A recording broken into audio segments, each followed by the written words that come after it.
Tennessee Titans Nation, we gotta talk. Cam Ward hasn't played one down yet, but he's already making major waves in Nashville. He's rocking that Warren Moon #1, and he's also gaining the respect from his teammates, talking trash to Jeffrey Simmons. So what's next? He's being compared to Steve Air McNair? Fair? Let's talk about it next on Titan Upload.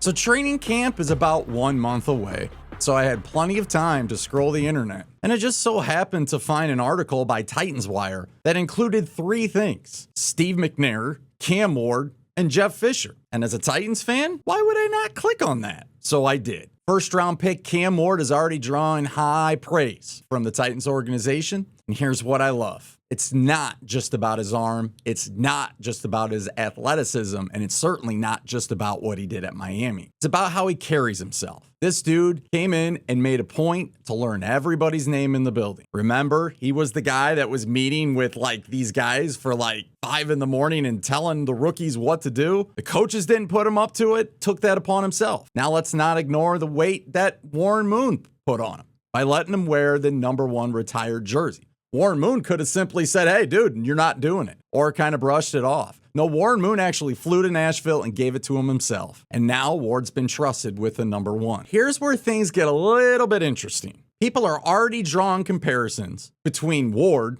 and the late, great Steve Air McNair. Now, to me, McNair, best quarterback in Titans history. Now, if you include Oiler history, then yeah, you got Steve McNair and Warren Moon. So what did Buck Rising have to say? If any news breaks or anything happens, we go ask Buck, and Buck says, hey, let's put the brakes on this really quick.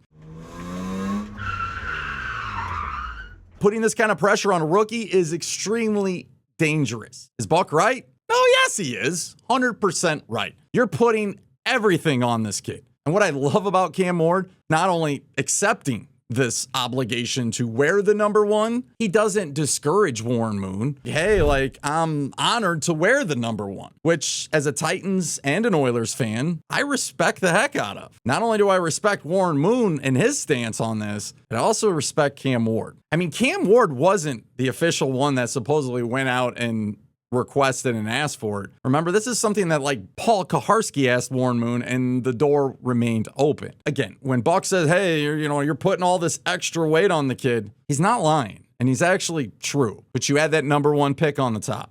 Then you add the fact that the Titans were 3-14, and then you add that Brian Callahan probably will be without a job if the Titans aren't any good this year. And heck, even if the Titans are good this year, you go back in history with Mike Mularkey, even winning a playoff game didn't seal his fate to coming back the next year. So Brian Callahan's got a lot depending on the season. It's all going to fall on Cam Ward. Hear me out on it. Cam Ward gets hurt, doesn't play the whole season, plays half of the season, plays hurt during the season. That's going to significantly limit Brian Callahan to coming back next year. So if I'm the quarterback and I got that on my shoulders, yikes. But Cam Ward ain't shying away from it. No. If anything, with the whole Jeffrey Simmons talking crap to him, gives it right back. So yes, it can mess with his head. Heck, it's messing with my head, trying to break all this down right now. Then we move on to the next phase, Jeff Fisher. Remember, Jeff Fisher, the only coach in Oiler and Titans history to take the team to the Super Bowl. Yet, we lost by a yard. During Fisher's prime, the Titans were really good. He gets mocked and he's called the 8-8 coach, or now you would have to do 9-8 or 8-9 because there's 17 games. But the point is, he symbolized average. With the whole Vince Young thing, that didn't work out. Fisher had 2 #1 seeds. Both couldn't even get out of the divisional round. And remember, they got a bye in each game, so technically they didn't even win a playoff game those years. And the first year he was here at Adelphia Coliseum, for that matter, took the team to the Super Bowl.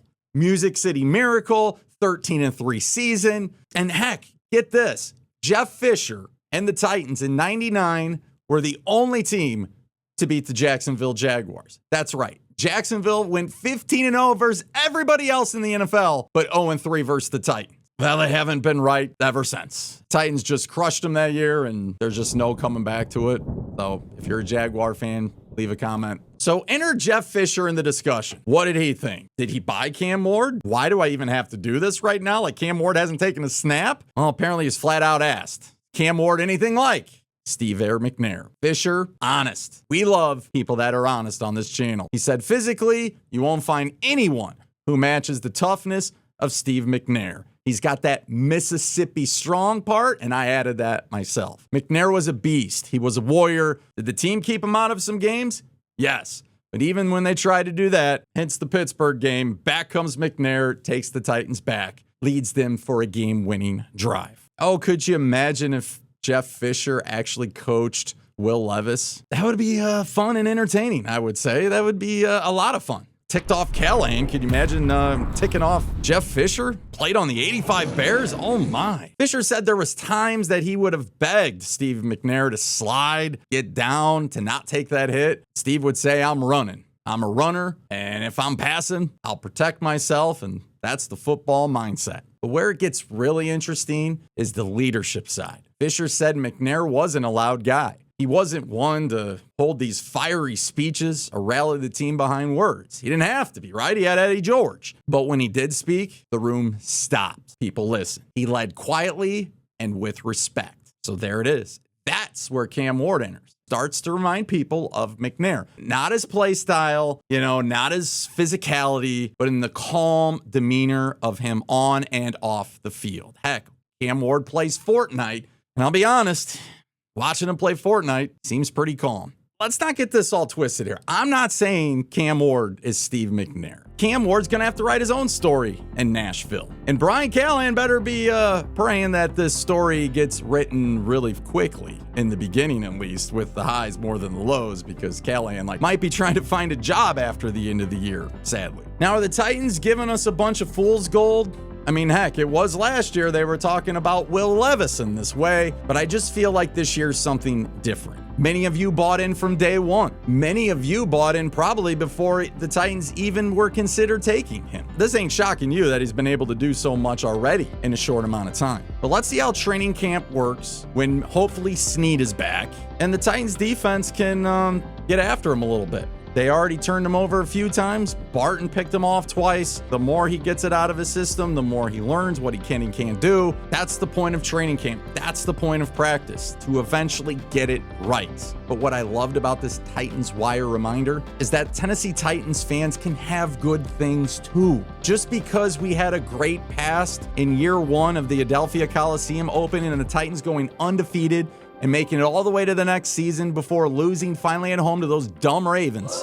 And the 2008 season where we started 10-0, and the team that basically in 2020 that came out of nowhere with all these players that had over 90 some guys playing during the season and getting the number one seed when everyone counted us out, we still can find that within us. I still believe this team can eventually win a Super Bowl. I am from the Chicago area. I did go through the whole 108 years with the Chicago Cubs. Yes, I was a Chicago White Sox fan, and I didn't really care about the Cubs, but I can tell you, it started to wear on them. It starts to wear on you when every year you participate in an NFL season, when you got so much expectation and you're so hopeful and you see these rankings come out and you're like, I'm so sick of being 30th or 31st or 32nd, or Jaguar fans making fun of me or Colts fans making fun of me. Oh, I just want to scream. There is light at the end of the tunnel. This thing can get figured out. And right now, all eyes on Cam Ward. And then maybe down the road, we can have a comparison. Was he like Steve McNair? Was he like Warren Moon? But Cam can be different than both those guys by holding up the Lombardi Trophy, something that neither one of those guys, unfortunately, were able to do. Me being a Titans fan in Titans history, I'm telling you right now, Cam Ward, you're going to have to do a ton to overcome Steve McNair. Winning a Super Bowl, man, that will be something. What do you think, Tennessee Titan fans? Are these McNair comparisons too much too soon? Are we seeing flashes of something really special in Cam Ward? Drop your thoughts in the comments. Smash and tighten up that like button. Don't forget to hit that subscribe button. Tighten up.